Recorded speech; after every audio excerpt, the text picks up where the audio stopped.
Tobias Harris led the Sixers with 27 and 6. Both he and James Harden are sitting down now. What kind of attribute that to?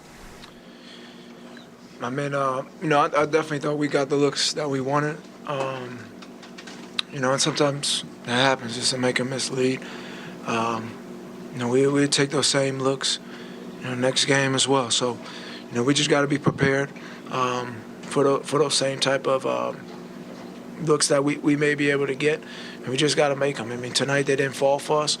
And I think that kind of led to that drop in our energy a little bit on the defensive end, but we'll take them all again, and hopefully they're there for us next game, and we'll capitalize. James, with kind of the rotating centers with DeAndre, Paul Reed, Paul Millsap obviously getting some minutes too, just how do you try to build chemistry with those guys on the fly, just sort of, while Joel is out? I think it's a collective. Can you hear me? Hello, does it? You hear me? I think it's a collective, effort, from those three that'll be getting majority of the minutes of at the center position. Then I think tonight we went with Tobias and George in there as well. So it's going to be different lineups. It's a position that we're in, and we just got to figure it out. But I think tonight we had some really great shots. They just didn't go in. I think what we can control is turnovers. I think we had 16 turnovers, which is way too many, and then offensive rebounds. So two things that we've been preaching even from last series. If we can control those things, we'll be better in game two. We give ourselves a chance. James, what specifically could you have done better to help this team win tonight as kind of the leader now with Joel gone? I think I can be a little bit more aggressive. They did a really good job of just boxes and elbows, showing their bodies and crowding the ball when ball screens came. So we'll watch film, find ways to get better. But I think, the shot making is what opens up the floor for our entire team. We make a couple shots, then that floor opens up a little bit more. And how effective was PJ with you tonight? He was very PJ. PJ is PJ. You know what I mean? PJ is PJ. Plays hard, but it's not something that I'm worried about. Tobias, you found a rhythm in the second quarter that ended up being really important for you guys in that first half.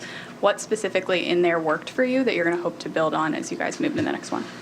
Just attacking some of the smaller guards that they have, making them switch, and then getting downhill. So that was working, and just being aggressive in those spots. A lot of those passes came from stops that we got on the other end. So just letting our defense fuel the offense, pushing the pace.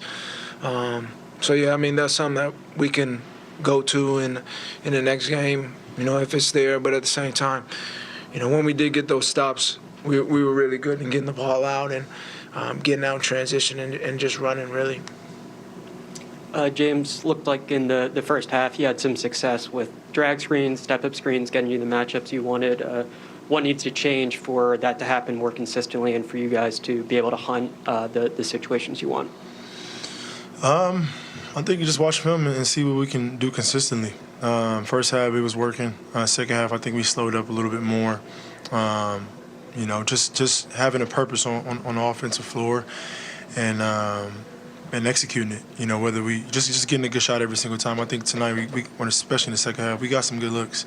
Could have been better, but I feel like we got some good looks. And, with our shooters, Danny and George, and, Tyrese, we living with those.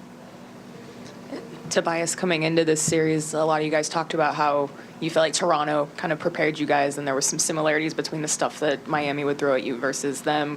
Did that hold true tonight, or were there some extra wrinkles or maybe some things that Miami was doing that was different than maybe you expected? I mean, they're a different group, different team. I thought in the third quarter they had a little stretch there where they, bullied us on the glass, and I think that's unacceptable for what we're trying to get done here.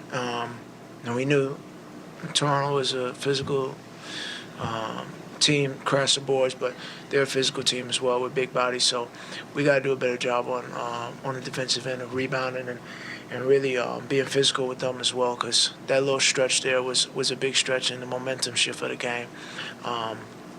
So stuff that we know already, but we got to put into play. So the minute we're out there on the floor.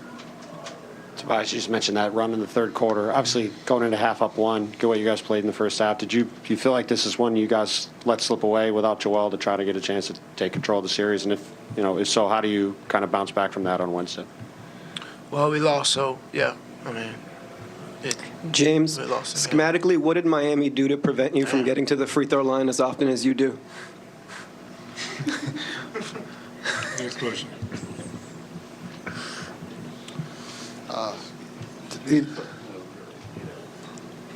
Fod or James or T, with this series, until it gets to Game 7, if it gets to a Game 7, games every other day, for something like the situation you guys in, lost the first game, would you rather have more time to prepare, or is it good to get right back out there and snap?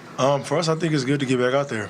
Every game, it's its own game. Like, whether you lose by a game winner or you lose by 30, 40 points. So, we find things that we can correct and go out there in game 2 and win the game. We let them get off to a good start. We called back. We took the lead going into halftime. We got to have a better third quarter, and it's that simple. And I think as this series goes on, as game by game and quarter by quarter, to break it down, we'll get better. And we'll settle into the series, and we'll be great. No matter, obviously, we're missing Joe, but, it's out of our control. And we got to go out there and man up and be great. And I know we will do, because we've been resilient, so far. But basically I was going to ask something similar to Tobias. It just seems like just with y'all, disappointed that you got this loss, but at the same time, it seems like there's still some confidence that you can correct some things and come back.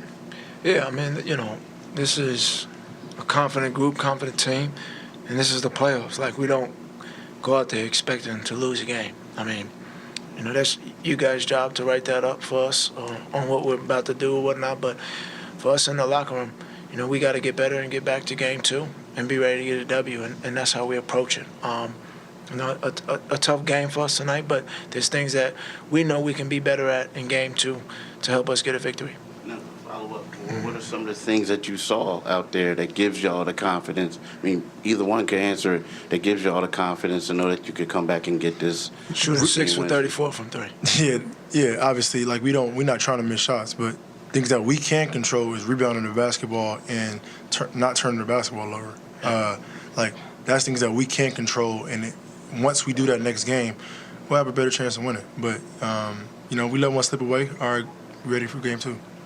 James, you've played in tons of deep playoff series in your career, but Tyrese, Paul, Matisse, those guys haven't really. So what is your message to them if you lose the first one about how much there's still left to play? Yeah, it's one game. It's one game, but things can turn fast. So, the sooner we can correct the things that we can control, the better off we'll be. We're a very confident group, and, we're excited for film tomorrow, things that we can get better at, and we'll be ready game 2. Simple. Last one, guys. Cool. Thank you. Thanks.